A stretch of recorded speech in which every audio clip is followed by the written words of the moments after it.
The bitter wind howled across the Nevada territory like a banshee's wail, cutting through the twilight air of 1876 with ruthless precision. Hank Quincy pulled his worn leather coat tighter around his broad shoulders, squinting against the dust devils that danced across the barren landscape. His journey back to Reno had been longer than expected, and the early winter storm had caught him by surprise. Still 2 miles out from town with the sun rapidly descending behind the Sierra Nevada mountains. That's when he saw her, a slender figure huddled against the base of a solitary cottonwood, her dress whipping violently in the wind. At first, he thought she might be a mirage, the kind that plagued lonely travelers in these parts. But as Thunder, his chestnut stallion, drew closer, he could see she was painfully real and in trouble. Her eyes, wide with fear and exhaustion, locked onto him as he approached. She was shaking so violently it seemed she might shatter like fine china. Her lips had taken on a bluish tint that alarmed him immediately. "Madam," he called over the howling wind, dismounting with practiced ease. "What in heaven's name are you doing out here alone?" She attempted to speak, but her teeth chattered too fiercely for words to form. Up close, he could see she was young, perhaps 22 or so, with features that might have been lovely had they not been contorted by cold and fear. Her blonde hair had mostly escaped from what once must have been an elegant updo, and her traveling dress, while finely made, provided little protection against the elements. Hank didn't hesitate. He shrugged out of his coat and wrapped it around her trembling shoulders. "The name's Hank Quincy," he said, his voice gentler than his weathered appearance might suggest. "I've got a place not far from here. You'll be warm before the hour's through, that's a promise." She nodded weakly, allowing him to help her to her feet. When it became clear she could barely stand, he lifted her onto Thunder's back with ease, then mounted behind her, keeping one strong arm secured around her waist. "I'm Fiona O'Sullivan," she managed through chattering teeth, leaning back against his chest as if drawn to his warmth. "Save your strength, Miss O'Sullivan," Hank replied, turning Thunder toward a small trail that veered away from the main road to Reno. "Questions can wait till you're warm." As they rode, Hank couldn't help but wonder what twist of fate had brought this clearly genteel woman to this desolate spot. The Nevada territory was no place for the unprepared, especially as winter approached. Whatever her story, it would have to wait. Right now, her survival was all that mattered. His cabin came into view just as the last light faded from the sky, a modest but sturdy structure nestled against a rocky outcropping that provided natural shelter from the worst of the winds. Smoke still curled from the chimney. He'd banked the fire well before leaving that morning. By the time he'd dismounted and lifted Fiona from the saddle, she was barely conscious, her body limp in his arms. Hank kicked the door open and carried her directly to the hearth, where embers still glowed red beneath a layer of ash. Working quickly, he added kindling and logs, coaxing the fire back to life while keeping one eye on his unexpected guest.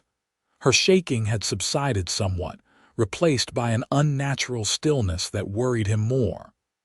"Miss O'Sullivan," he said firmly, kneeling beside her.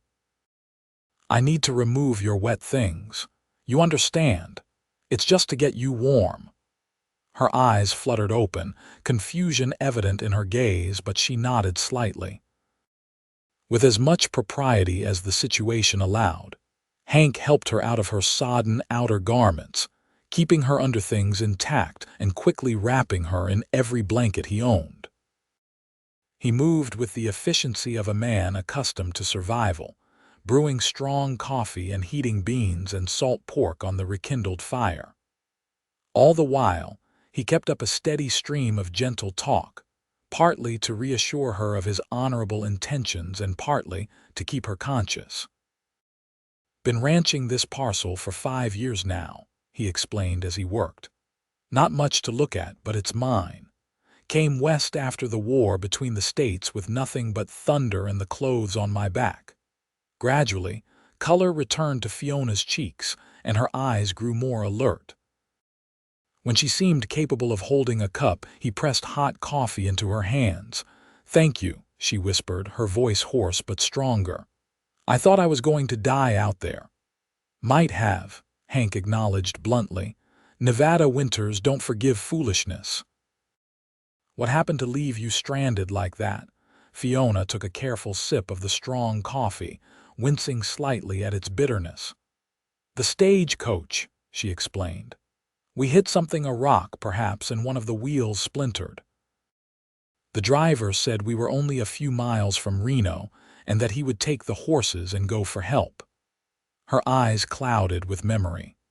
"He told all the passengers to wait with the coach, but as the hours passed and the weather worsened—" "You decided to walk," Hank finished for her, understanding dawning. She nodded, shame coloring her features. "The others thought me mad. Perhaps I was. But the wind grew so fierce and the coach offered little protection. I thought I could reach town before nightfall." "The driver never returned?" "No." Tears welled in her eyes. "There were 3 other passengers, an older couple and a businessman. They're still waiting if they haven't." Her voice trailed off. Hank's jaw tightened. "Where exactly is this coach?" Fiona described the location as best she could, and Hank's heart sank. The spot she described was at least 5 miles from his cabin, in the opposite direction from town. "We can't reach them tonight," he said grimly. "Not in this weather. At first light I'll ride out." "They at least have the shelter of the coach." He didn't add that if the driver had met with misfortune, their chances weren't good. "For now, you need to rest and get warm." As if to punctuate his words, the wind outside howled more fiercely, rattling the shutters of his modest cabin. Hank stoked the fire higher and set about preparing a more substantial meal, aware of Fiona's eyes following his movements. "Are you always so kind to strangers, Mr. Quincy?" she asked quietly. He paused, wooden spoon in hand. "Out here, kindness isn't a luxury, madam. It's survival. We all need help sometimes." He returned to his cooking. "Besides, my mother would haunt me from the grave if I left a lady to freeze." A ghost of a smile touched her lips. "Well, your mother raised a good man." Something about her quiet dignity struck him. Despite her bedraggled appearance and precarious situation, there was a strength to her that went beyond physical endurance. "If you don't mind me asking," he said, as he ladled stew into 2 wooden bowls, "what brings a lady like yourself to Reno?" "We don't get many fine Eastern women passing through unless they're headed to California." Fiona accepted the bowl he offered, curling her fingers gratefully around its warmth. "I'm to be a school teacher," she replied. "The town council advertised for one in Boston, and I needed a fresh start." The hesitation in her voice suggested there was more to the story, but Hank didn't press. Everyone in the West had something they were running from or toward. "Reno needs good teachers," he said instead. "Town's growing faster than most folks expected with the mining operations and the railroad." They ate in companionable silence for a while, the only sounds the crackling fire and the persistent wind. Gradually, Fiona's eyelids began to droop, exhaustion finally claiming her now that she was warm and fed. Hank cleared away their dishes and added more wood to the fire. "Take my bed," he said, nodding toward the simple frame in the corner. "I'll sleep by the hearth." Too tired to protest, Fiona allowed him to help her to the bed. As he tucked the blankets around her, their eyes met briefly, and something unspoken passed between them, a moment of connection neither had anticipated. "Thank you," she murmured as sleep claimed her. "I think perhaps Providence guided me to your door, Mr. Quincy." Hank watched her for a moment longer, struck by the strange twist of fate that had brought this woman into his solitary existence. "Perhaps it did at that, Miss O'Sullivan," he whispered, though she was already asleep. "Perhaps it did."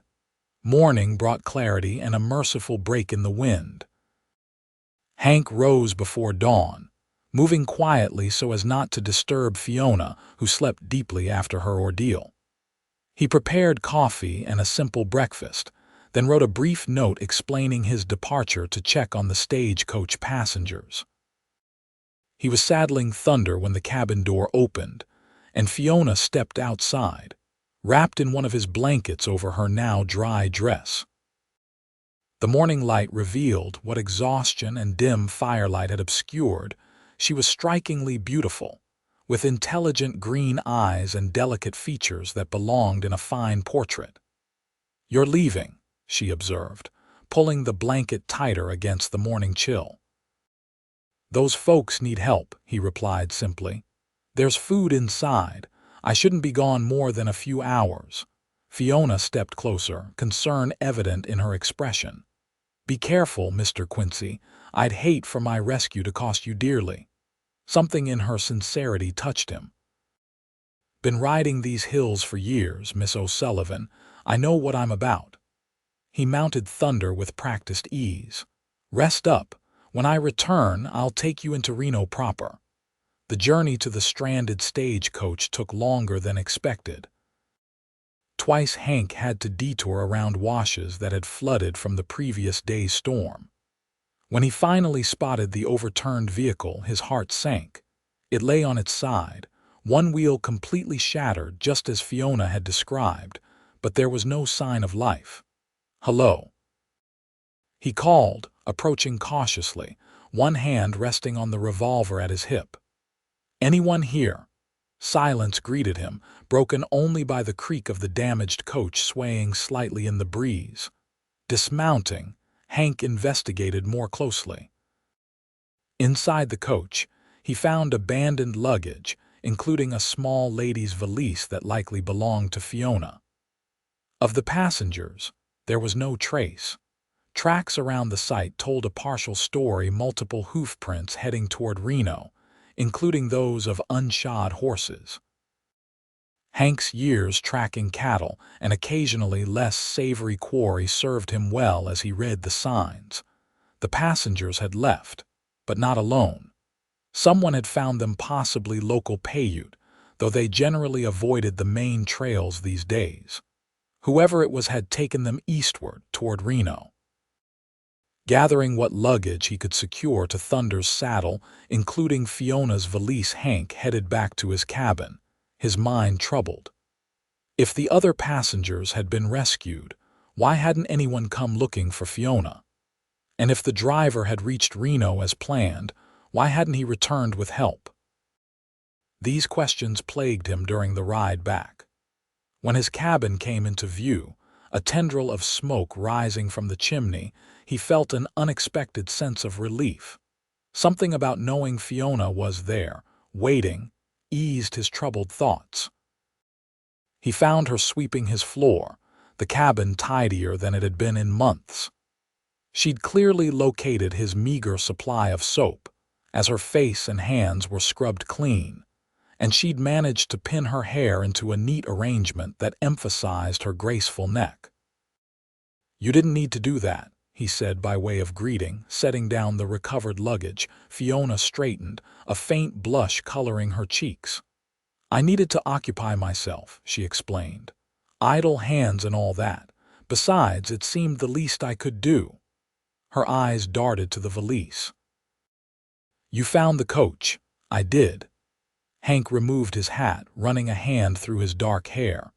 "No sign of the other passengers, though. Looks like someone came along and took them toward Reno. Tracks were clear enough. Could have been a rescue party." Relief washed over her features. "Thank goodness." "I've been sick with worry." "We should get you to town," Hank said, suddenly acutely aware of the impropriety of their situation. A young, unmarried woman alone with a bachelor in his isolated cabin.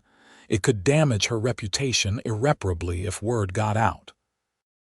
The school board will be wondering what happened to their new teacher.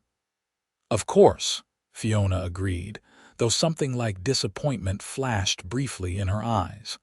"I should report what happened to the proper authorities as well." They set out within the hour, Fiona riding pillion behind Hank on Thunder. The powerful horse carried their combined weight with ease along the road to Reno. Unlike their desperate ride of the previous evening, they traveled at a comfortable pace that allowed conversation. "Have you always been a rancher?" Fiona asked as they rode. Hank considered his answer carefully. "No, madam. Soldiered during the war Union side. Afterward, I drifted west, did some cowboying in Texas and Colorado before settling here. Bought my parcel cheap from a miner who'd given up the search for silver." "And your family?" "Lost my parents before the war. No siblings. No wife, as you might have gathered." He felt her stiffen slightly behind him at the mention of marriage, and he wondered at it. "What about you?" "Family back east waiting for letters from the frontier." Her arms, loosely circled around his waist for balance, tightened momentarily. "My parents passed 3 years ago, influenza. I have a married sister in Philadelphia, but we're not close." Again, that hesitation that suggested deeper waters. Hank didn't push. Whatever ghosts she carried from her past life, they were hers to reveal or keep hidden as she chose. Reno appeared on the horizon before midday, a growing collection of wooden structures dominated by the railroad station, with the Truckee River flowing nearby. In the clear light, the Sierra Nevada mountains provided a spectacular backdrop to the settlement that was rapidly transforming from mining camp to proper town. As they rode down the main street, Hank was acutely conscious of the curious stares they attracted. A beautiful, somewhat disheveled young woman riding behind a known bachelor rancher was bound to set tongues wagging. For Fiona's sake, he headed directly for the sheriff's office. Sheriff James Donovan was a barrel-chested former Union officer with a no-nonsense demeanor that had served the growing town well during its more lawless early days. He looked up from his desk as they entered, one bushy eyebrow rising at the sight of them. "Quincy," he acknowledged with a nod. "Been a while since you've graced us with your presence." His gaze shifted to Fiona, who stood slightly behind Hank. "And who might this young lady be?" Hank explained the situation as concisely as possible: the abandoned stagecoach, Fiona's ordeal, and the missing passengers and driver. With each detail, the sheriff's expression grew more troubled. "Miss O'Sullivan, I believe the town's been expecting you," Donovan said when Hank finished. "The school board chairman, Mr. Peterson, reported yesterday that the stage from Carson City was overdue." "Then the other passengers haven't returned?" Fiona asked, alarm evident in her voice. "No, madam, they haven't, and that concerns me greatly." The sheriff stroked his graying beard. "I sent Deputy Miller out this morning to investigate, but he hasn't returned yet." A knock at the door interrupted them. A young man in a duster entered, removing his hat respectfully when he noticed Fiona. "Sheriff, Mr. Peterson sent me. Said you'd want to know right away. A Paiute came into the general store about an hour ago. Says his people found some white folks stranded on the Carson Road. They're bringing them in now, should be here within the hour." Relief washed over Fiona's features. "Thank heavens." The sheriff nodded to the messenger. "Tell Peterson I'll meet them at the edge of town." As the young man departed, Donovan turned back to Fiona. "Miss O'Sullivan, the school board has arranged lodgings for you at Mrs. Whittaker's boarding house. It's a respectable establishment for single ladies. I suggest you head there now to get settled. I'll bring news of your fellow passengers as soon as I have it." "I should come with you," Fiona protested. "Begging your pardon, madam, but you look like you could use rest and a proper meal. Mr. Quincy here can escort you to Mrs. Whittaker's, and I'll make sure word reaches you promptly." Hank could see the conflict in Fiona's expression, but exhaustion ultimately won out. She nodded reluctantly. Mrs. Whittaker's boarding house sat on a quiet side street, a two-story wooden structure with green shutters and a small but well-tended garden. The proprietress herself, a formidable widow in her 50s with iron-gray hair and shrewd eyes, answered their knock. Her assessment of Fiona was swift and discerning, taking in her wrinkled dress and the valise Hank carried. "You must be Miss O'Sullivan," she said. "We've been concerned about your delay. The school board chairman visited twice yesterday inquiring if you'd arrived." "There was an accident with the stagecoach," Fiona explained. "Mr. Quincy here saved my life, Mrs." Whittaker's gaze shifted to Hank, and he could read the calculations taking place behind her spectacles, weighing his reputation against Fiona's disheveled appearance. "Mr. Quincy has a good name in these parts," she acknowledged finally. "Though he does keep to himself more than might be healthy for a man his age." She stepped aside. "Come in, Miss O'Sullivan. I'll have hot water brought up for a bath, and there's stew for dinner." Hank set Fiona's valise just inside the door, suddenly awkward. Their brief but intense shared experience was ending, and he was surprised by the reluctance he felt. "Thank you, Mr. Quincy," Fiona said softly. "I owe you my life." "Think nothing of it, Miss O'Sullivan." He replaced his hat, nodding politely. "I wish you success with your teaching. Reno's children will be fortunate to have you." Something unspoken hung between them, a connection forged in crisis that neither quite knew how to maintain now that the danger had passed. Perhaps you could call on me sometime," Fiona ventured, a hint of color touching her cheeks. "I would like to know how your ranch fares through the winter." Before Hank could respond, Mrs. Whittaker intervened smoothly. "I'm sure Miss O'Sullivan will be quite busy settling into her new position. The school term begins on Monday, after all." Her tone, while not unkind, made it clear that a bachelor rancher calling on her unmarried boarder would require proper chaperoning and purpose. "Of course," Hank agreed, understanding the social boundaries being re-established. "Good day, ladies." As he walked back toward the center of town, leading Thunder, Hank found himself reviewing the strange events of the past 24 hours. Something about the missing stagecoach driver bothered him. If the Paiute had found the other passengers, why hadn't the driver reached town? And why had Fiona's fellow travelers left the relative safety of the coach? His instincts, honed through war and years on the frontier, told him something wasn't right. Instead of heading back to his ranch, he turned toward the sheriff's office once more. He found Donovan preparing to ride out to meet the approaching Paiute group. The sheriff seemed unsurprised to see him return. "Thought you might be back," Donovan commented, checking his revolver before holstering it.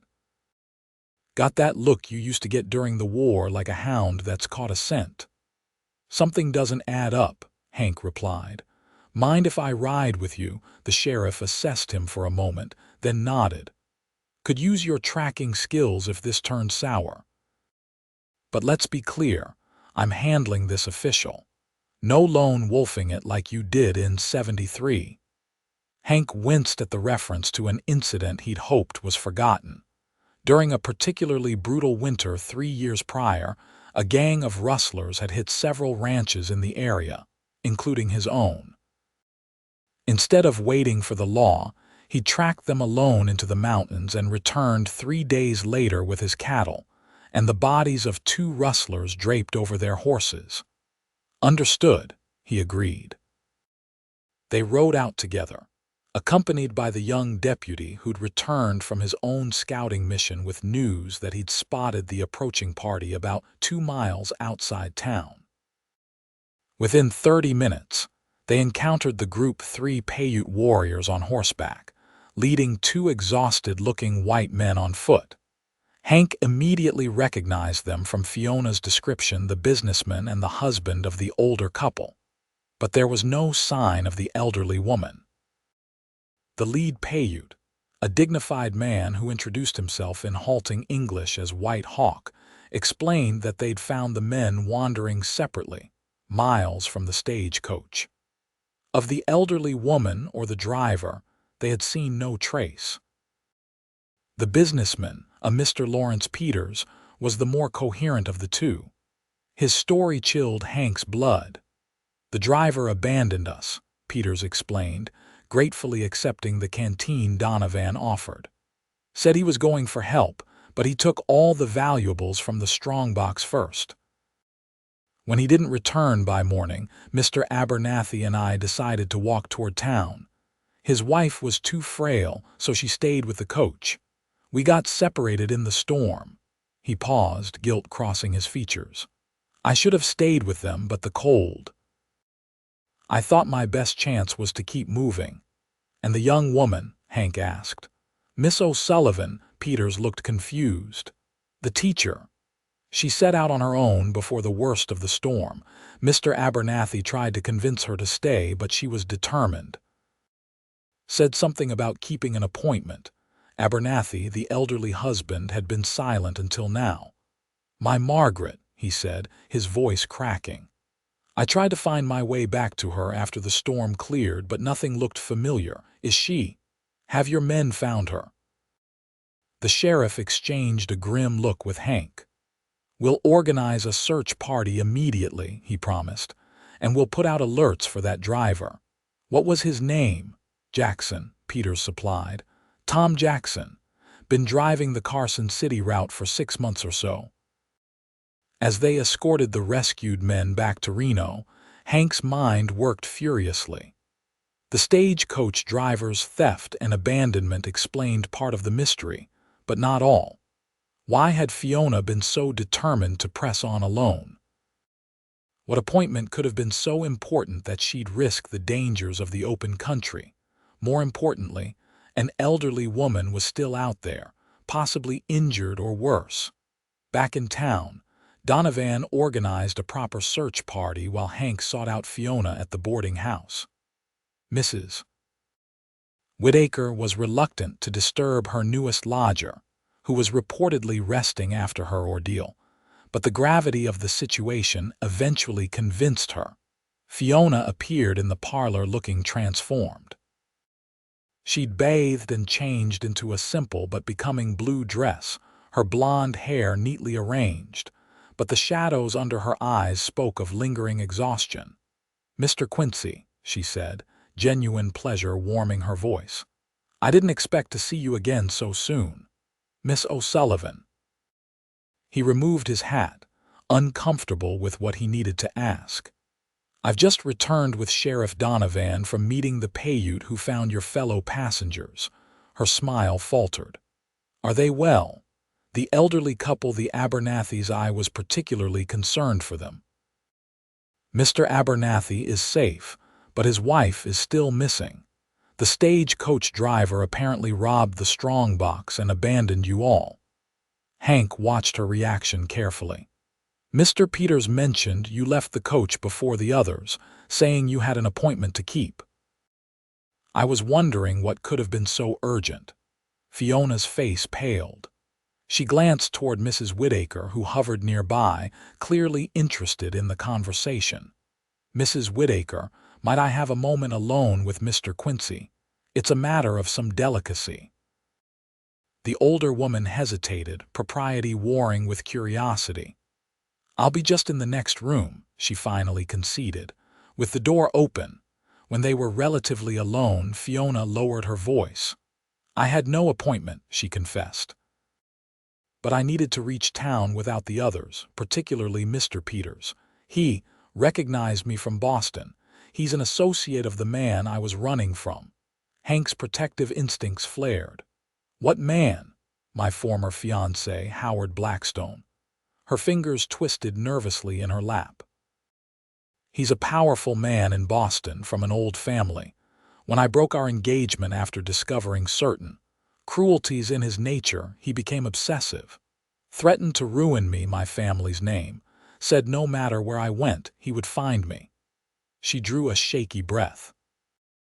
When I saw Mr. Peters on the stagecoach, I knew it couldn't be coincidence. He's here to find me, to convince me to return.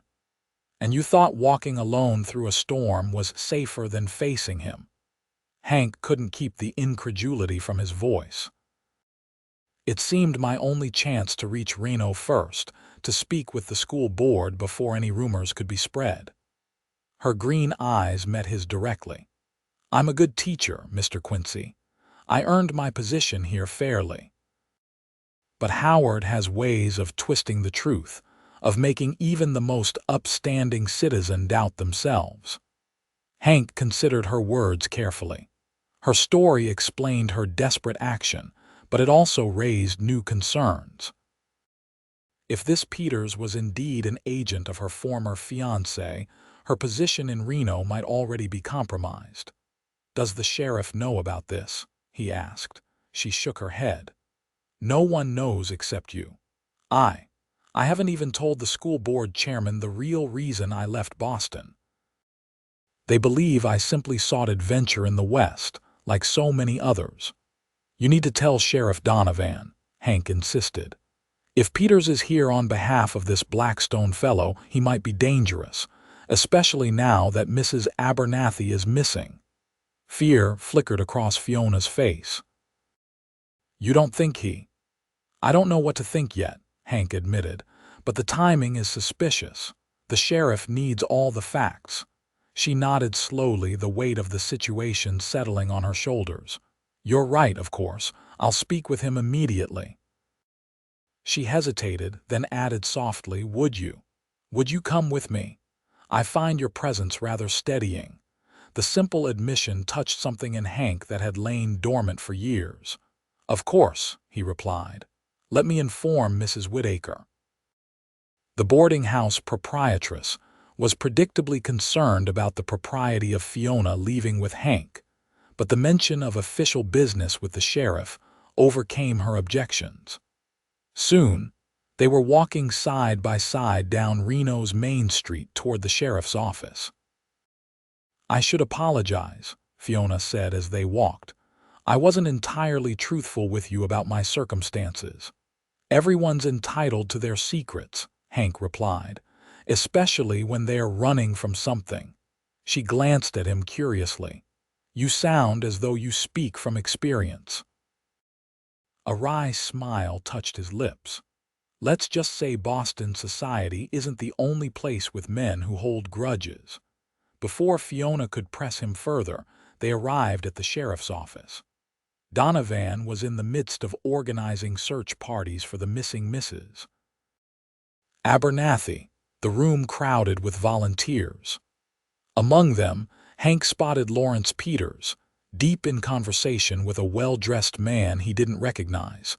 Peters looked up as they entered, his eyes narrowing when he spotted Fiona. He whispered something to his companion, whose head snapped around to stare at her with undisguised interest. "Miss O'Sullivan," Peters called, his voice carrying over the general conversation. "How fortunate you survived your reckless decision to brave the storm alone." The room quieted, all eyes turning toward them. Hank felt Fiona stiffen beside him. "Mr. Peters," she acknowledged coolly, "I'm relieved to see you safely rescued." The well-dressed stranger stepped forward, extending his hand with practiced charm. "Miss O'Sullivan, what a pleasure to finally meet you. I'm James Harrington, chairman of the Reno School Board. We've been most anxious about your arrival." Fiona shook his hand briefly. "I apologize for the delay, Mr. Harrington. The circumstances were beyond my control, so I've heard." Harrington's smile didn't quite reach his eyes. "Mr. Peters has been sharing some rather interesting information about your hasty departure from Boston. I must say, it raises questions about your suitability for shaping young minds." Fiona paled but held her ground. "Whatever Mr. Peters has told you is likely a distortion. I'd be happy to discuss my qualifications and background at an appropriate time." "Indeed we shall," Harrington replied, his tone making it clear the discussion wouldn't be pleasant. "Perhaps tomorrow morning at the schoolhouse."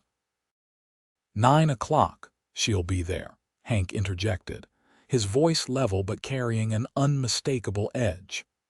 After she's spoken with the sheriff about the stagecoach driver's theft and abandonment of passengers, a crime that resulted in a missing woman. Sheriff Donovan, who had been observing the exchange with interest, stepped forward. "Mr. Harrington, Mr. Peters, if you gentlemen would excuse us. Miss O'Sullivan's statement about the incident is indeed a priority." Harrington nodded stiffly and stepped aside, but not before giving Fiona a look that promised further scrutiny. Peters merely smiled, a satisfied expression that made Hank's fists clench involuntarily. Once they were seated in the sheriff's office with the door closed, Fiona related her complete story, both of the stagecoach incident and her reasons for fleeing Boston. Donovan listened attentively, making occasional notes. "This Blackstone fellow," he said when she finished. "He ever make explicit threats against your safety?" Fiona hesitated. "Not in those words, no. Howard is too careful for that. But he made it clear that if I didn't return to him, I would regret it, that no place would be far enough to escape his influence." "And you believe Peters is working for him?" "I know he is," she replied with quiet certainty. "Lawrence Peters has been Howard's business associate for years. There's no innocent reason for him to be on the same stagecoach as me, bound for a small town in Nevada." The sheriff rubbed his jaw thoughtfully. "Well, I can't arrest a man for being on a stagecoach, even if the coincidence is suspicious, but I'll keep an eye on him while he's in my jurisdiction." His expression softened slightly. "As for your position here, Harrington's a pompous sort, but he's not unreasonable. If your references are solid, he'll likely overlook gossip." "My references are impeccable," Fiona assured him. "I graduated at the top of my class at the Boston Teachers College and taught for 2 years at the Merrimack School for Girls." "Then stand your ground," Donovan advised. "This is the West, Miss O'Sullivan. We judge folks more by what they do than by rumors of what they might have done elsewhere." As they rose to leave, the sheriff addressed Hank directly. "Quincy, I could use you on one of the search parties for Mrs. Abernathy. Your tracking skills would be valuable, especially if the weather turns again." Hank nodded his agreement, though he was reluctant to leave Fiona potentially vulnerable to Peter's machinations. Outside, the afternoon had waned, shadows lengthening across the dusty street. Fiona turned to him, concern evident in her expression. "You're joining the search," she stated, rather than asked. "That woman deserves a chance," he replied simply. "If she's still out there, every hour counts." Fiona surprised him by reaching out to touch his arm. "You're a good man, Hank Quincy, better than most I've known." She hesitated, then added, "I'll face the school board tomorrow. Don't worry about me." But as they parted, Hank to join the assembling search party and Fiona to return to the boarding house, he found himself doing exactly that. In the brief time he'd known her, Fiona O'Sullivan had awoken protective instincts he'd thought long buried beneath years of solitary living. The search for Mrs. Abernathy continued through the night and into the following day, with Hank leading one of the parties that methodically combed the area surrounding the abandoned stagecoach. It was Hank himself who finally discovered the tragic truth, a body half concealed beneath a rocky overhang, nearly a mile from the coach. Mrs. Margaret Abernathy had apparently sought shelter from the storm, but succumbed to exposure. There were no signs of violence, only the final desperate struggle of an elderly woman against elements too harsh for her endurance. She still clutched a small locket containing what appeared to be a portrait of her husband. The discovery cast a pall over the search party. Breaking such news to the waiting husband would be a grim task, one that Sheriff Donovan took upon himself. Hank and the others carefully transported Mrs. Abernathy's body back to town, where the local undertaker would prepare her for burial. It was mid-afternoon by the time they returned to Reno. As they rode down the main street with their solemn burden, Hank noticed unusual activity near the schoolhouse. A crowd gathered, voices raised in what appeared to be argument. His concern for Fiona, momentarily overshadowed by the gravity of their discovery, returned full force. After respectfully delivering Mrs. Abernathy's remains to the undertaker, Hank made his way toward the commotion. As he approached, the crowd parted enough for him to see Fiona standing on the schoolhouse steps, facing what appeared to be an impromptu town meeting. James Harrington stood beside her, looking uncomfortable, while Lawrence Peters addressed the assembled citizens with theatrical outrage. Harboring a woman of questionable virtue, Peters was saying as Hank came within earshot. A woman who fled Boston under the cloud of scandal, who betrayed her solemn engagement vows to one of that city's most respected citizens. Murmurs rippled through the crowd, some outraged, others skeptical.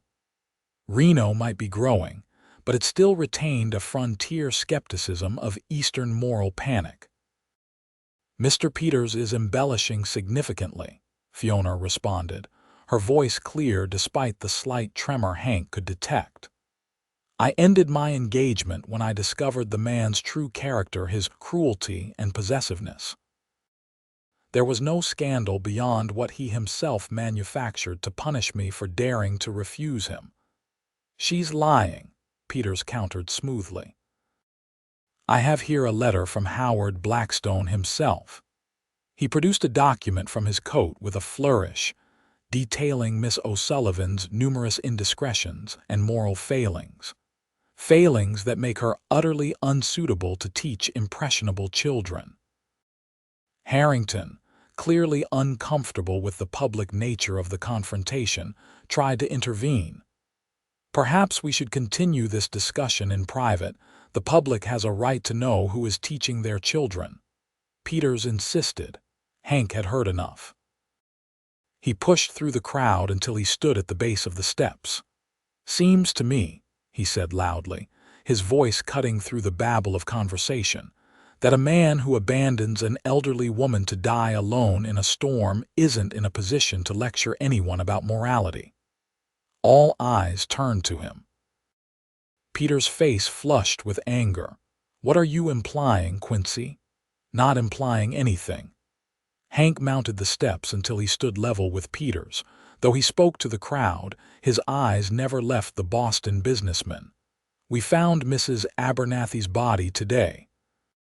She died of exposure, alone and frightened, while the men who should have protected her, including you, Peters, saved themselves." A murmur of dismay ran through the gathering. Several women crossed themselves, and a few men removed their hats in respect for the dead. "That's entirely different," Peters blustered. The circumstances," Hank cut in, "show your character clear as day. You left a vulnerable woman behind, then came to town and immediately set about destroying another woman's reputation.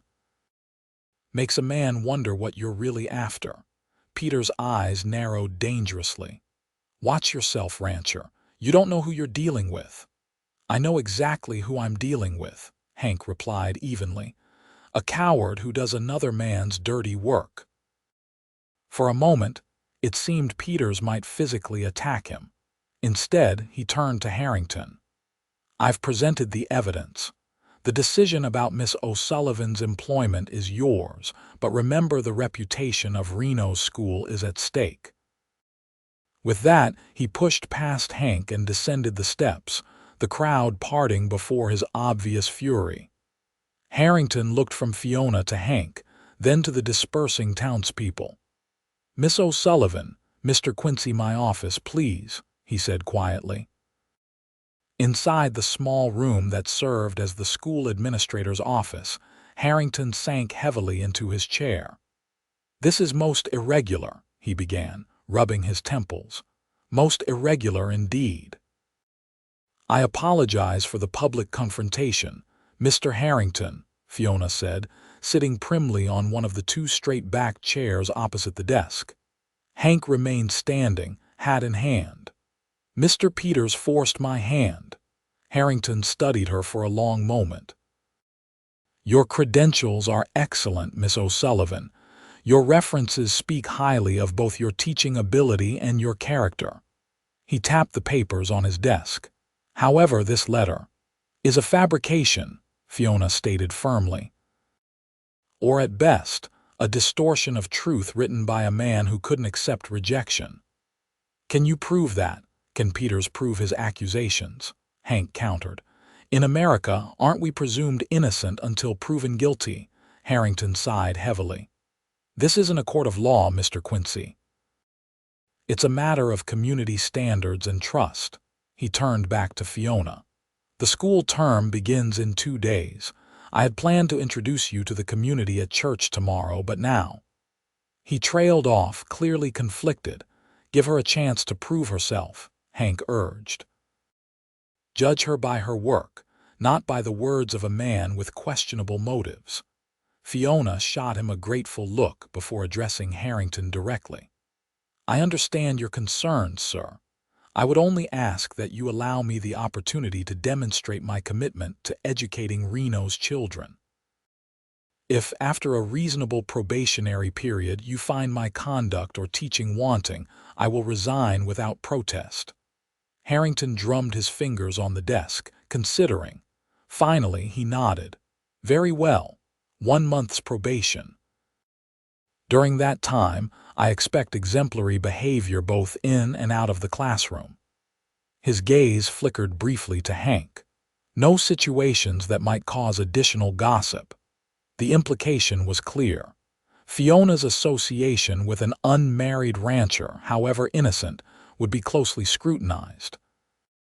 "I understand," she agreed quietly as they left the schoolhouse. The late afternoon sun cast long shadows across the street. Neither spoke until they had walked some distance from the building. "Thank you," Fiona said finally, "for defending me again." Hank shrugged uncomfortably. "Just told the truth as I saw it, nevertheless." She stopped walking, turning to face him directly. "You've put yourself at odds with Peters for my sake. I fear he won't forget that easily." "I can handle Peters," Hank assured her. "It's not just him I'm worried about." "If Howard learns of your involvement—" She shook her head. "He doesn't forgive perceived insults, and he has a long reach." "Miss O'Sullivan," Hank said gently, "I've faced Confederate sharpshooters, Comanche raiders, and Montana winters. I'm not particularly concerned about an Eastern businessman with a bruised ego." A small smile touched her lips. "You make it sound so simple. Out here, some things are simpler."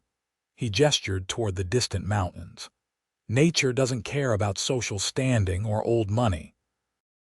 Neither do most folks who have survived what it takes to build a life here."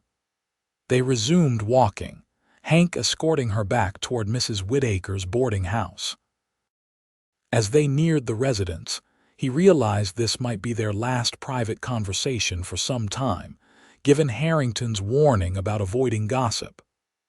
"I should return to my ranch tomorrow," he said, reluctance coloring his tone despite his efforts to sound matter-of-fact.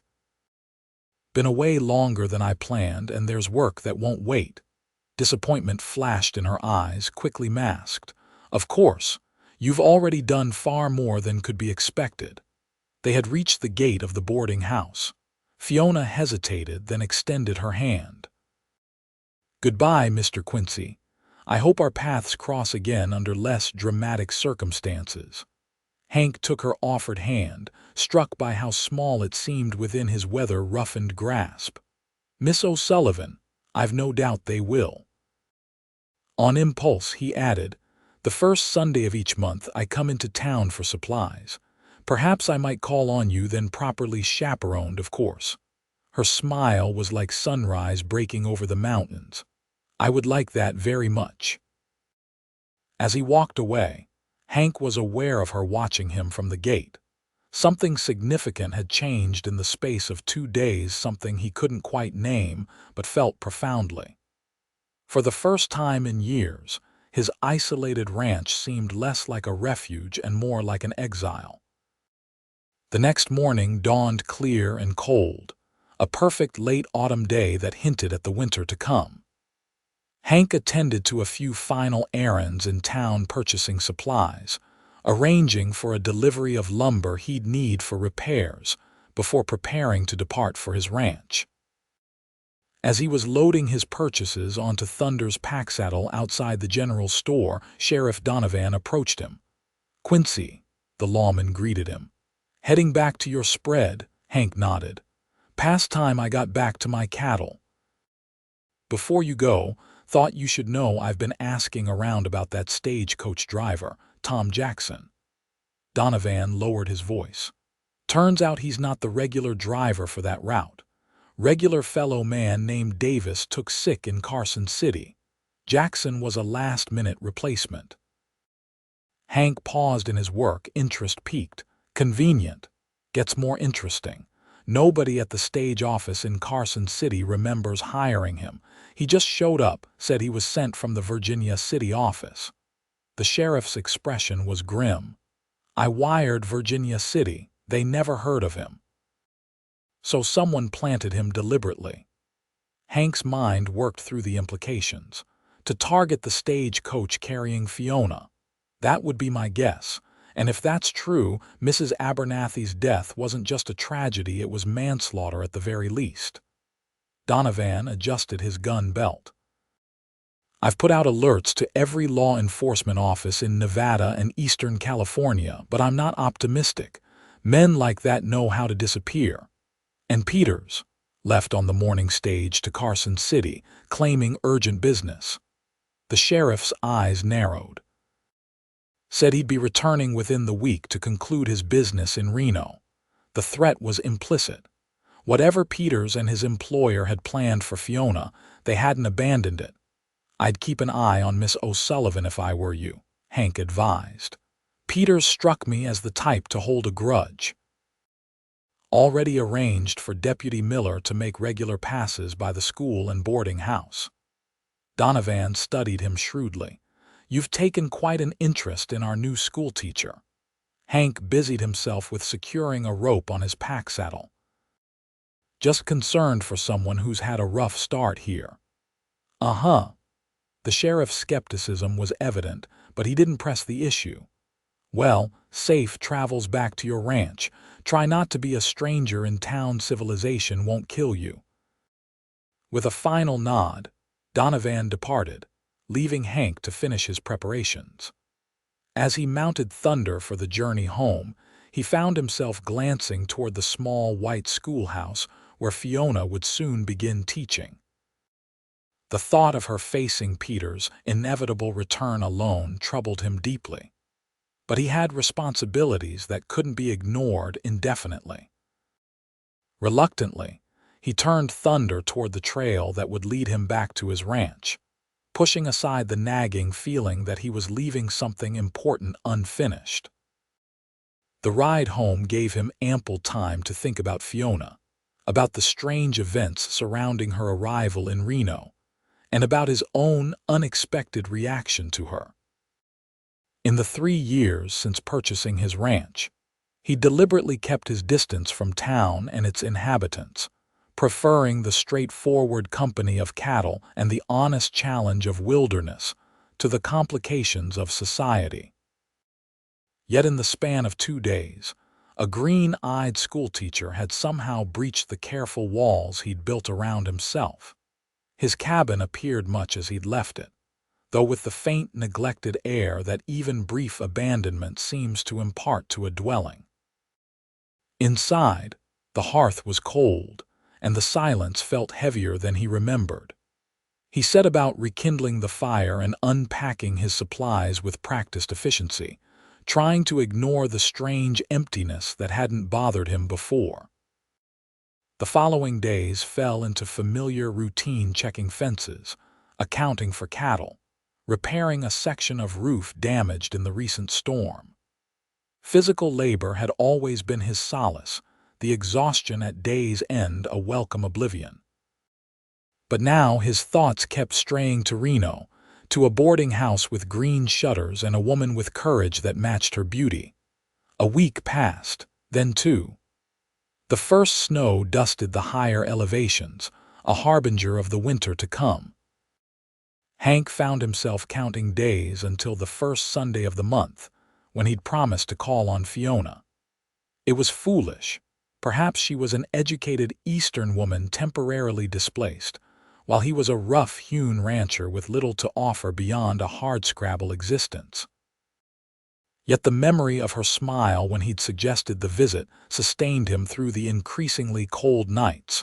3 weeks after returning to his ranch, an unexpected visitor arrived, Deputy Miller, looking trail-worn and grim. "Sheriff sent me," the young lawman explained as Hank invited him inside.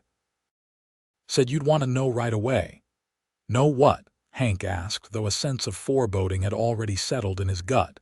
"It's Miss O'Sullivan. She's gone missing." Hank's hand froze in the act of pouring coffee. "Missing how? Didn't appear for school yesterday morning, Mrs. Whitaker said she left for an early morning walk, as was her habit, but never returned. We found signs of a struggle near the riverbank, a woman's scarf, boot prints from several men." "Peters," Hank said flatly. Miller nodded. "He returned to town 3 days ago with 2 rough-looking fellows. Sheriff had been watching them, but somehow they managed to grab Miss O'Sullivan without being seen." "Any trail?" "Headed west toward California. Sheriff's organizing a posse, but he wanted me to bring you the news directly. Said you might have insights given your—" Miller hesitated, clearly uncomfortable with his next words. "Given your connection to the lady." Hank was already moving, gathering his rifle, ammunition, and provisions. "When did the sheriff plan to depart?" "Noon today. I'm to return immediately to help with preparations." "Tell him I'll meet the posse at Simpson's Crossing," Hank instructed, naming a point where the main trail west forked toward various mountain passes. "I'll be traveling lighter and faster, so I'll start tracking while you organize." Miller looked uncertain. "Sheriff was specific about waiting, Deputy." Hank cut him off, his voice level but intense. "Every hour matters. If Peters and his men reach California, they could disappear with her into any number of mining camps or ports. I'm not waiting until noon." The young lawman recognized the determination in Hank's eyes and nodded reluctantly. "I'll tell him, but he won't like it. He doesn't have to." Within 20 minutes of Miller's departure, Hank was riding west on Thunder, leading a spare horse. He traveled light but prepared rifle, revolver, 3 days' provisions, and a burning resolve that surprised even him with its intensity. The trail was not difficult to follow. Peters and his companions had made little effort to conceal their passage, confident perhaps in the head start they'd gained. 3 horses, one carrying double-weight Fiona, almost certainly. The tracks indicated they were pushing hard, but not recklessly, maintaining a pace that would preserve the horses for a long journey. By nightfall, Hank had closed some of the distance, but not enough to risk an encounter before daylight. He made a cold camp, allowing himself only a few hours of rest before resuming the pursuit in the pre-dawn darkness. The second day brought him to Simpson's Crossing by mid-morning, where the main trail split. Here, the trackers would face their first real challenge determining which fork Peters had taken. Hank dismounted, studying the ground carefully. The recent dry weather made tracking more difficult, but years of hunting had sharpened his skills. There a partial print in a patch of softer earth, and nearby, a broken twig on a juniper bush, the sap still tacky. They had taken the northern fork toward the higher mountain passes. A riskier route this late in the season, with snow already dusting the peaks, but one that would take them to the gold country of Northern California, where a man with money could disappear easily. Hank was about to remount when he noticed something half hidden beneath a rock, a small silver pin in the shape of a book.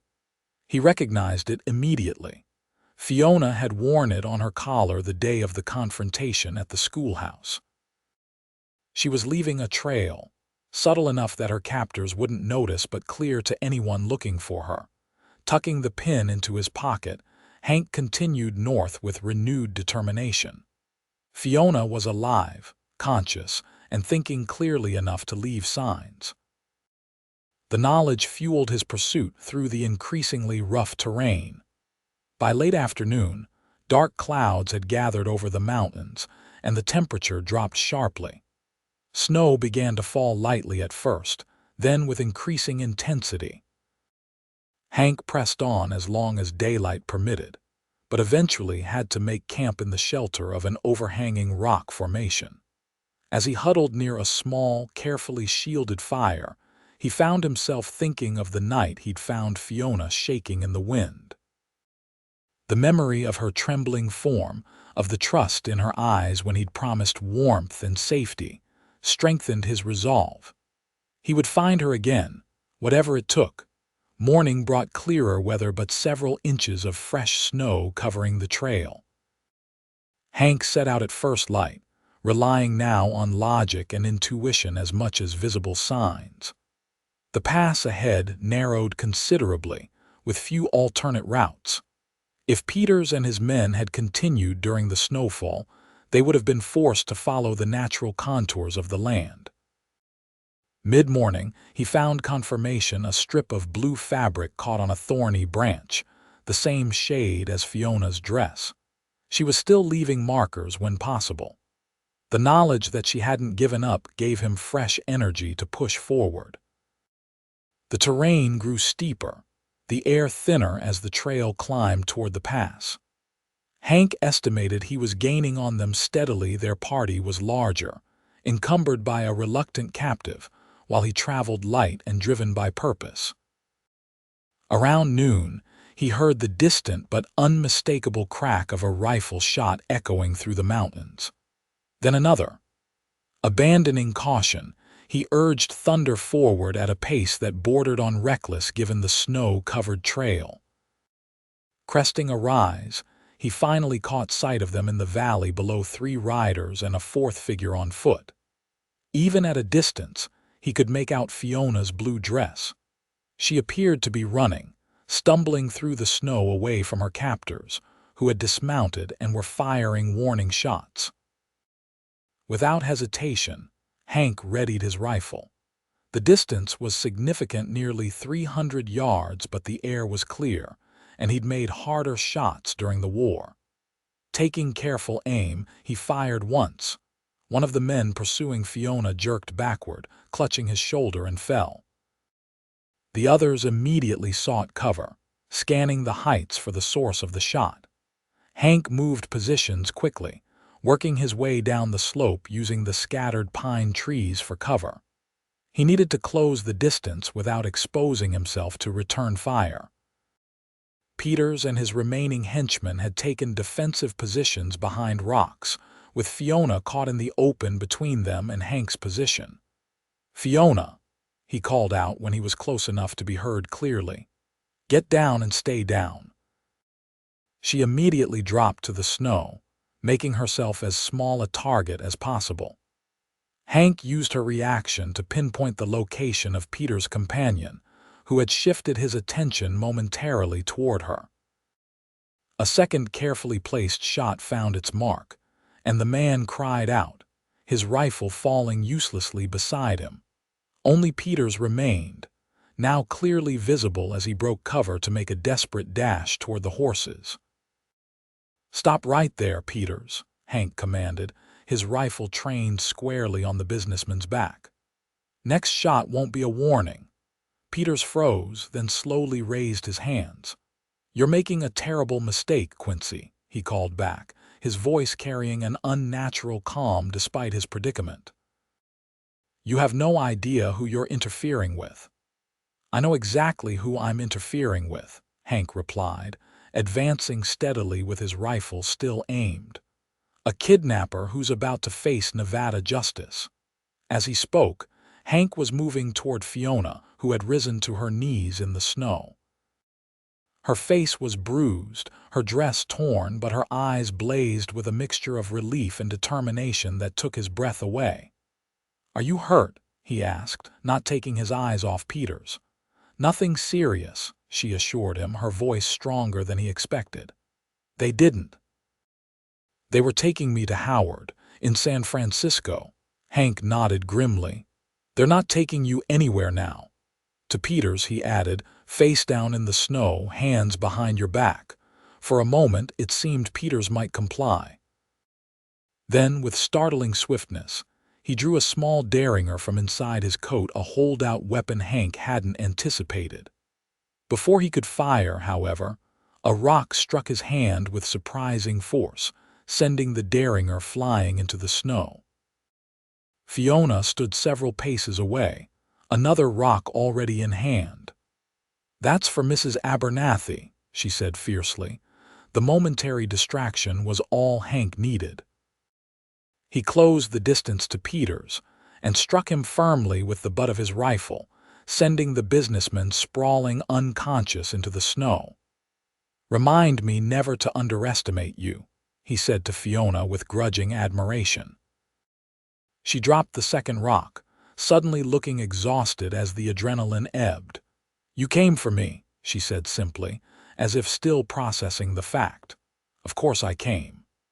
The words felt inadequate, but it was all he could manage while securing Peters and checking on the wounded men. "How did you find me so quickly?" Hank showed her the silver pin. "You left a trail, smart thinking." A ghost of a smile touched her lips. "I remembered what you said about tracking during our ride to town. I tried to leave signs whenever they weren't watching directly." The sound of distant hoofbeats interrupted their conversation. Moments later, Sheriff Donovan appeared at the head of a small posse, including Deputy Miller. "Quincy," the sheriff acknowledged, taking in the scene with a practiced eye. "I see you started the party without us."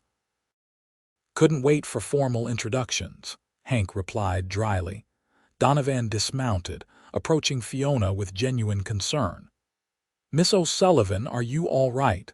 "I am now," she assured him, though she swayed slightly with exhaustion.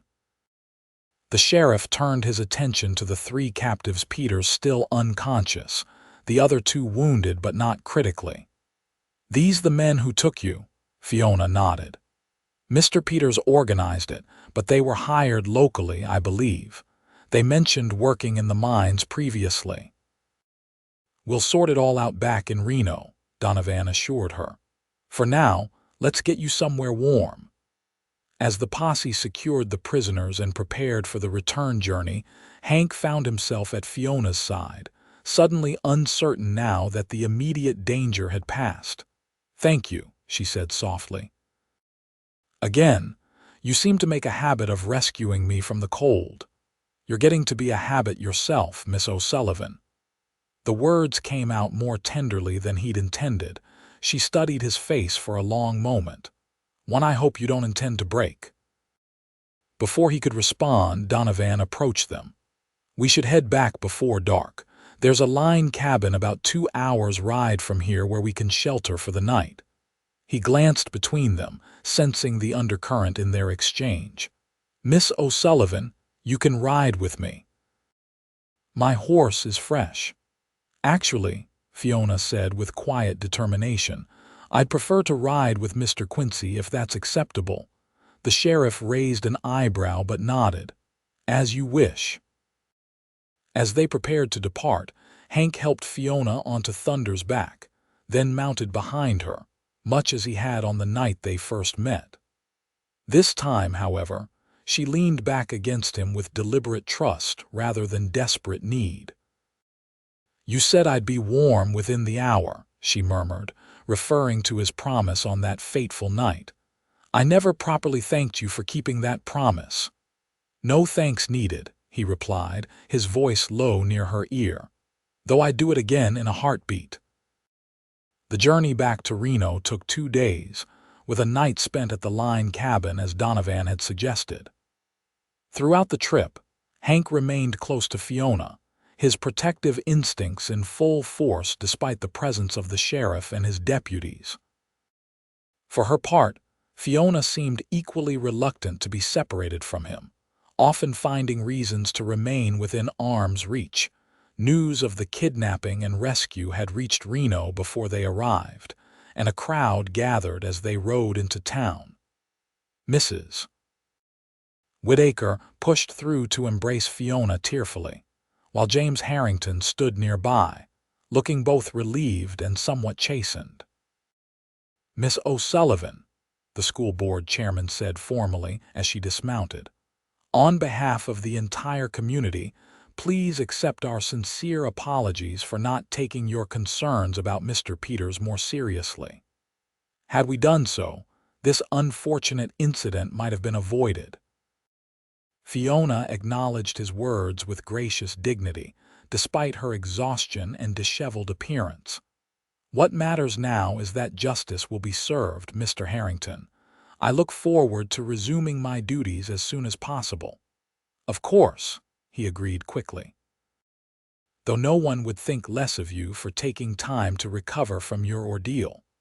The children have already lost several days of instruction," she replied firmly. "I'll be in the classroom tomorrow morning." As the crowd dispersed and Peters and his accomplices were escorted to the jail, Hank found himself standing awkwardly at the edge of the gathering, suddenly unsure of his place now that the emergency had passed. Fiona was safely returned to her position and community. His role as rescuer was complete. He was about to slip away quietly when Fiona turned from Mrs. Whitaker and walked directly to him, seemingly unconcerned with the curious gazes that followed her. "You're leaving," she observed, much as she had the morning after their first meeting. "My ranch," he began, "will still be there tomorrow," she finished for him. She lowered her voice. "Please, Hank, don't disappear again, not yet." The use of his first name, spoken with such gentle insistence, disarmed him completely. "What would you have me do? Have dinner with me tonight?" "At the hotel restaurant." Her green eyes held his steadily. "There are things I need to say to you, and I'd prefer not to say them in the middle of the street with half the town watching." He nodded, unable to refuse her anything in that moment. 7 o'clock. 7 o'clock, she confirmed with a small smile. "Don't be late." The Reno Hotel's restaurant was the finest establishment in town, not particularly impressive by Eastern standards, perhaps, but respectable enough for a frontier settlement. Hank arrived precisely at 7, freshly bathed and wearing his one good suit, purchased years ago for occasions that rarely materialized in his solitary existence. Fiona was already seated at a corner table, looking transformed from the bedraggled captive of the previous days. Her blonde hair was arranged elegantly, and she wore a simple but becoming green dress that matched her eyes.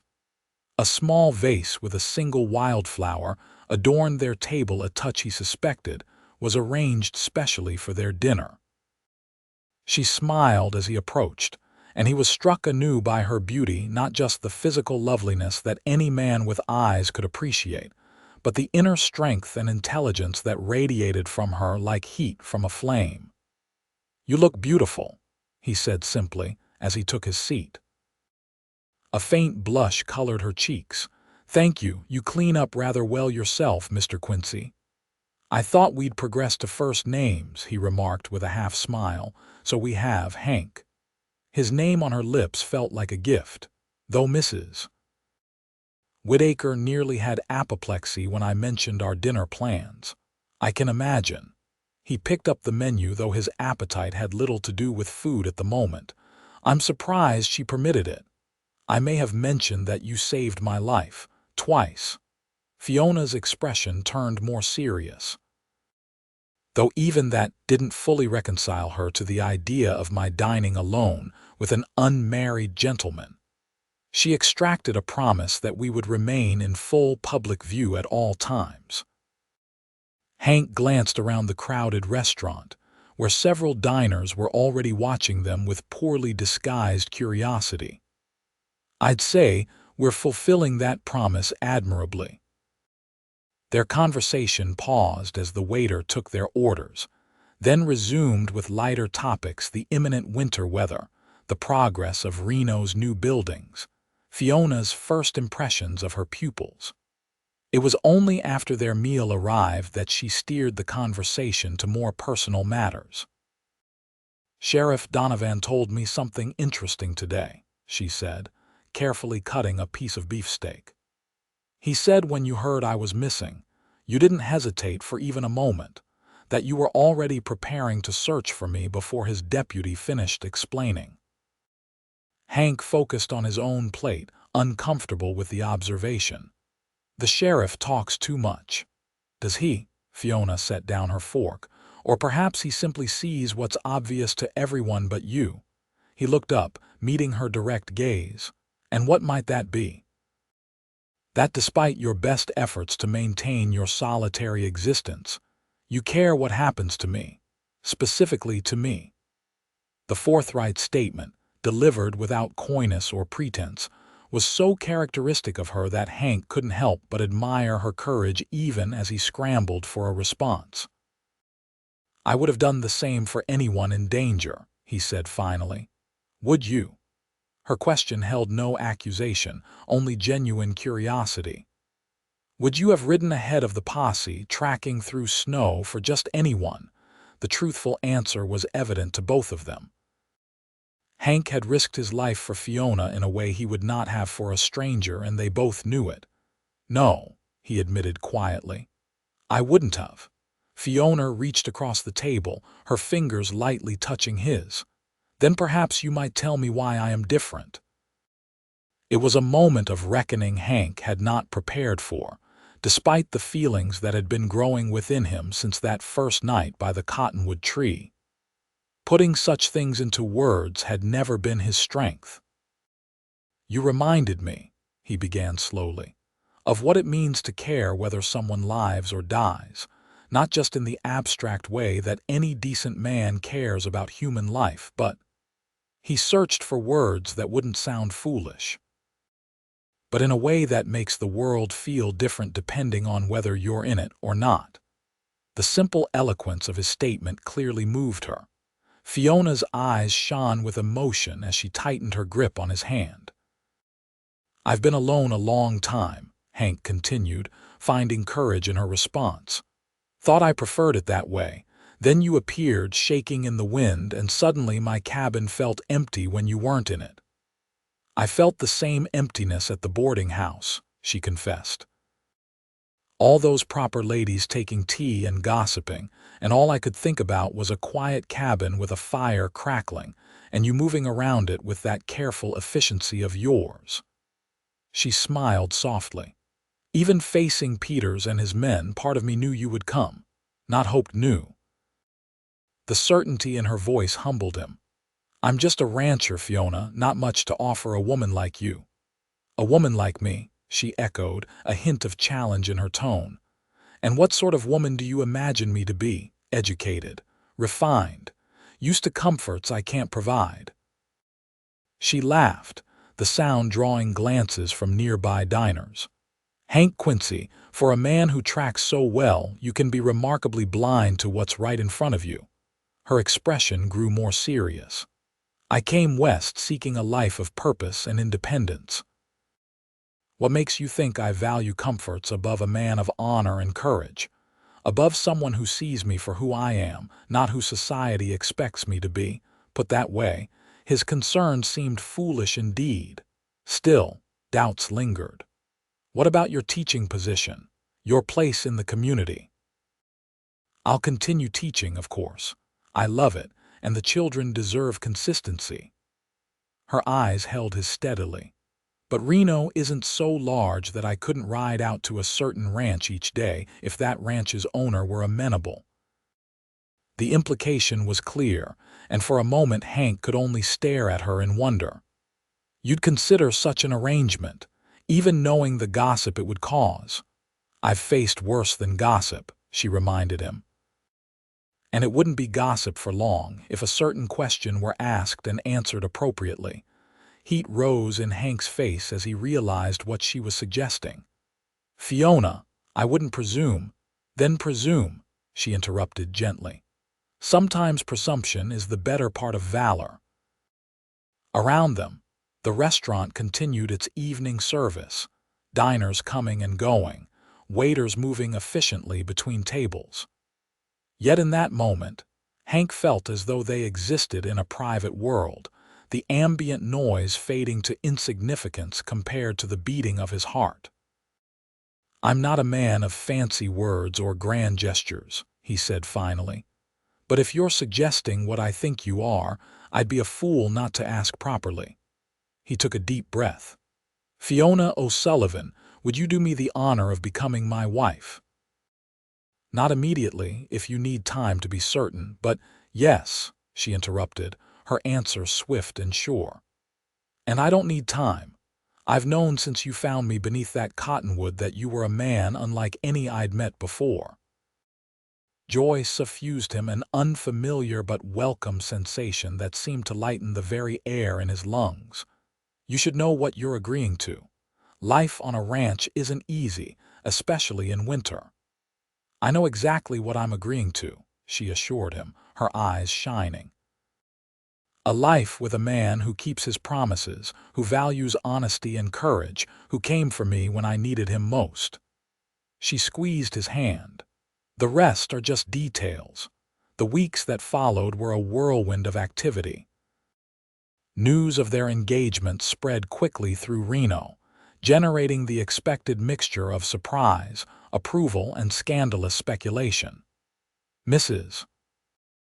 Whitaker was particularly vocal in her concerns about the hasty nature of the match, though she grudgingly admitted that Hank's heroic rescue counted significantly in his favor. The school board, led by a now supportive James Harrington, agreed that Fiona could complete the current term, which ended just before Christmas. The timing seemed providential, a winter wedding, followed by the opportunity for the new couple to establish their household before the spring term began. Peters and his accomplices faced justice swiftly. With multiple witnesses to the kidnapping and attempted transport across state lines, the prosecutor had little difficulty securing convictions. Peters received a 10-year sentence at the Nevada State Prison, effectively ending his usefulness to Howard Blackstone. Speaking of Blackstone, a strongly worded telegram arrived from the U.S. Marshal's office in San Francisco, informing the Boston businessman that any further attempts to interfere with Fiona O'Sullivan Quincy, as she would soon be, would result in federal charges. Sheriff Donovan took particular pleasure in ensuring that message was delivered. Through it all, Hank found himself adapting to a life less solitary than he'd grown accustomed to.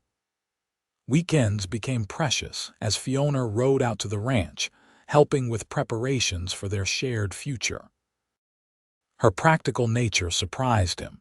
She tackled ranch chores with enthusiasm, learning quickly and offering innovations that often improved his established methods. "You're full of surprises," he commented one crisp November afternoon as they finished building a new chicken coop. Her design, his labor. Fiona brushed wood shavings from her practical work dress, a far cry from the elegant attire she wore for teaching. "I may have been raised in Boston society, but my mother believed all women should know practical skills. She'd be pleased to see me putting her lessons to use. She raised a remarkable daughter," Hank said, drawing her into his arms. "Careful, Mr. Quincy," she teased, though she made no move to step away.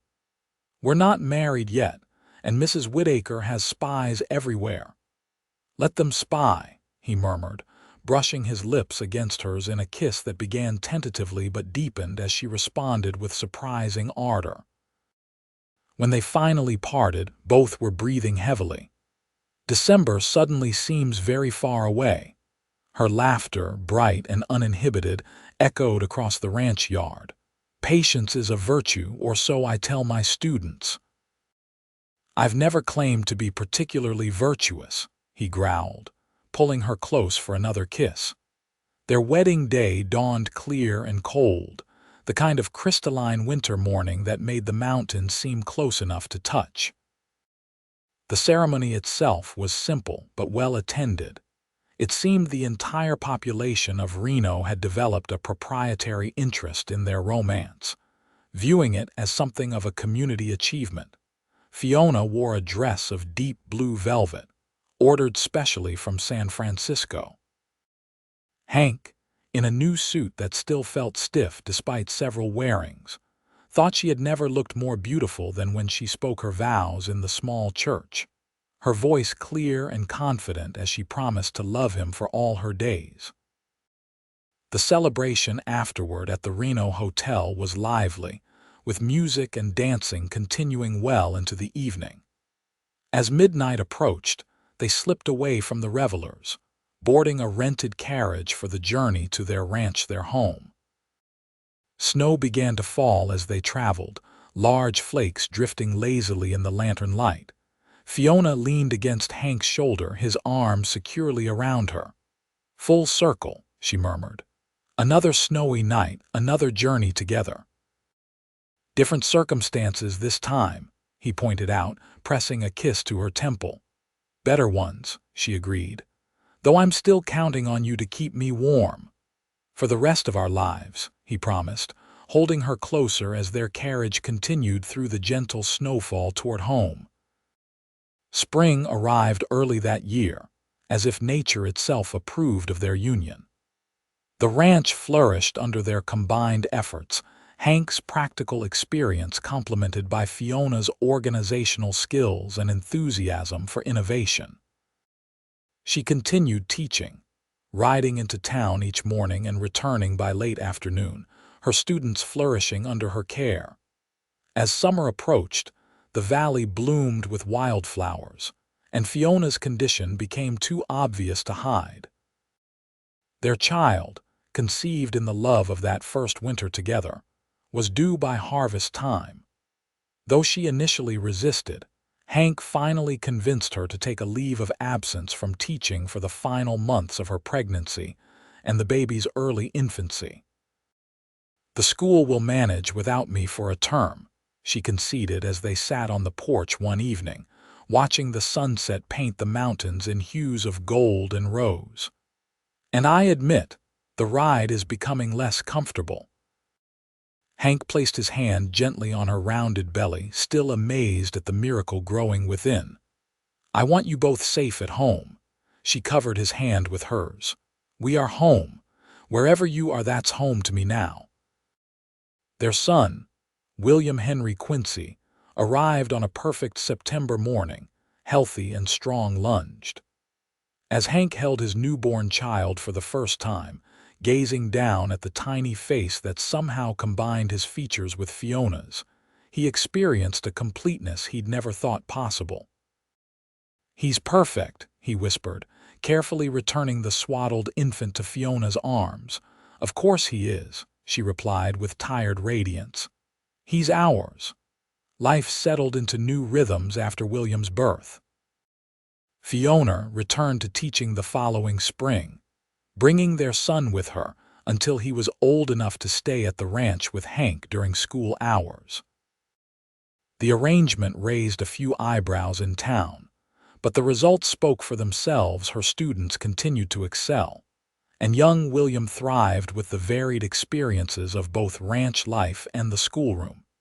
Years passed, bringing changes both expected and surprising. Reno grew rapidly as the century waned, the railroad bringing new settlers and opportunities. Their family expanded as well. A daughter, Margaret, joined them 2 years after William, followed by another son, James, 3 years later. Throughout it all, Hank and Fiona's partnership deepened. their initial attraction maturing into the kind of love that strengthens rather than fades with time. They weathered hardships together, drought years that threatened the ranch, an influenza outbreak that nearly claimed young James, the inevitable conflicts that arise when two strong-willed people share a life. On the 10th anniversary of the night they met, Hank surprised Fiona with a special gift, a small silver brooch in the shape of a cottonwood tree, crafted by a silversmith in Carson City. To remember where it began, he explained as she admired it in the firelight, their children already asleep in their rooms. As if I could ever forget, she replied, pinning it to her dress. Though I must say your hospitality has improved considerably since that first night. He laughed, drawing her into his arms.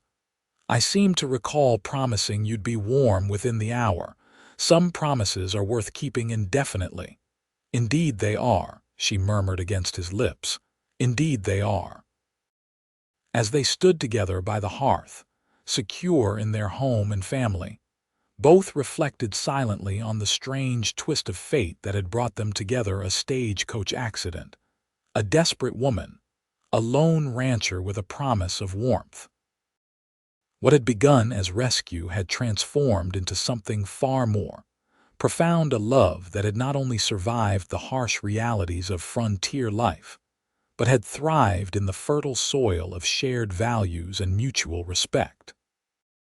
Outside, the Nevada wind still howled across the landscape, as wild and untamed as it had been on that fateful night. But within the walls of their home, Hank and Fiona Quincy had created something stronger than any storm, a love that would continue to warm them both for all their days to come.